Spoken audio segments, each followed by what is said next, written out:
Hi everyone, TIMOTHEVS here. Welcome to my video on Heracles. On August 12th, the Romans honored Hercules at the Forum Boarium, so I'll use this occasion to talk about this deity. Let me start by giving you some general background info on Hercules. Hercules, or Heracles as the Greeks called him, was actually named Alcides at birth, but I'll explain when and why his name was changed in a minute. So Alcides, as we'll call him for now, was the result of an extramarital affair of the king of the gods, Iuppiter, and a mortal woman called Alcumena. Iuno, Iuppiter's wife and queen of the gods, hated Alcides with a passion, as he reminded her of her husband's infidelity. Shortly after Alcides was born, his stepmother Iuno sent serpents into his room to kill him. But Alcides took after his father in terms of strength and fearlessness, so he made short work of the Slytherin assassins. This fresco from the 1st century shows the infant Alcides casually strangling the venomous snakes his stepmother sent to kill him. Note how his father Iuppiter overlooks the situation in the guise of an eagle. To the right, we can see his mother and stepfather, evidently having trouble believing what their eyes are registering. Another time later in his life, though, Iuno used Alcides' enormous strength against him. She sent him a fit of madness, and he ended up killing his own wife and children. Once he came to his senses, he was obviously devastated. Plagued by an unbearable feeling of guilt, he decided to travel to Delphi to consult the oracle of the god Apollo. In Delphi, the priestess of Apollo renamed Alcides Heracles, or Hercules to the Romans. Hera is Iuno's Greek name, and Kles means something like glory.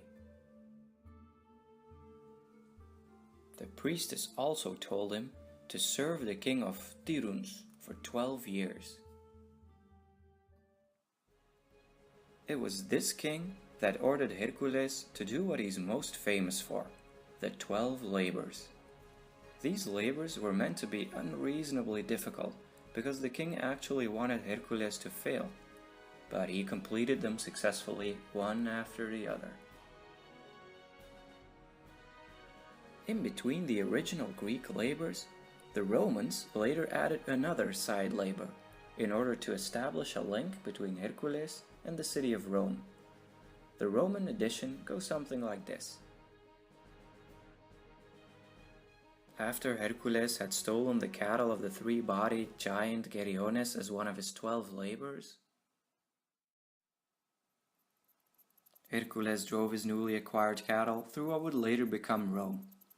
As it happened, a monster by the name of Cacus lived there.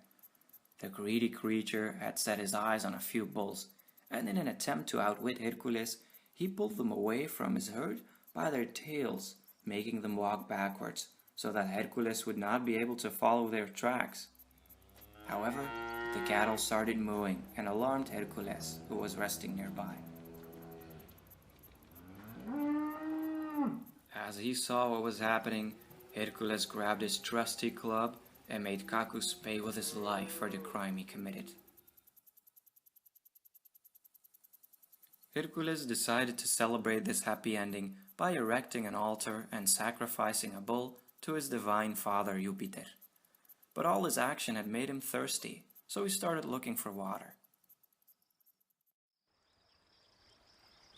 Before long, he was lured to a nearby grove by the sound of a trickling spring.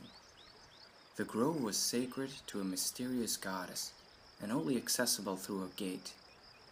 He asked an old priestess for permission to go in and take a handful of water from the stream, but the priestess told him to go look elsewhere, as only women were allowed on the temple grounds. Hercules was not really used to not getting his way, so he impatiently beat down the gate with his shoulder and went in to quench his thirst anyway. Annoyed at the women from the sacred grove for not cooperating, he decided that women would never be allowed to worship at the great altar he was about to erect. Then, the hero called the villagers to what would be known later as the Forum Boarium, meaning cattle marketplace.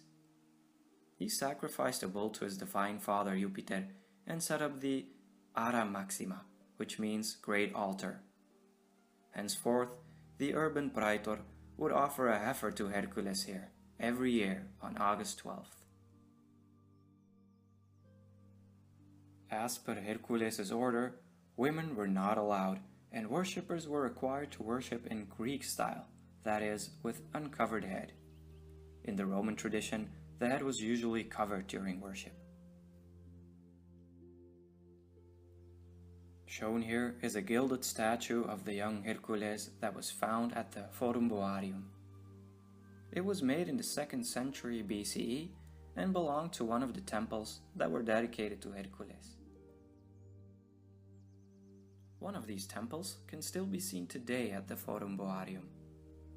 Unfortunately, the Ara Maxima itself did not survive, and its exact appearance is unknown.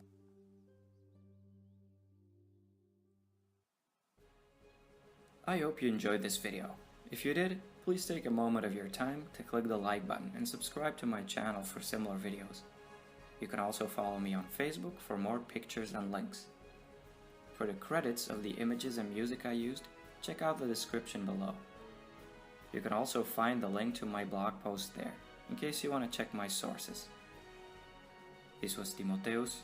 Thanks for watching, and until next time.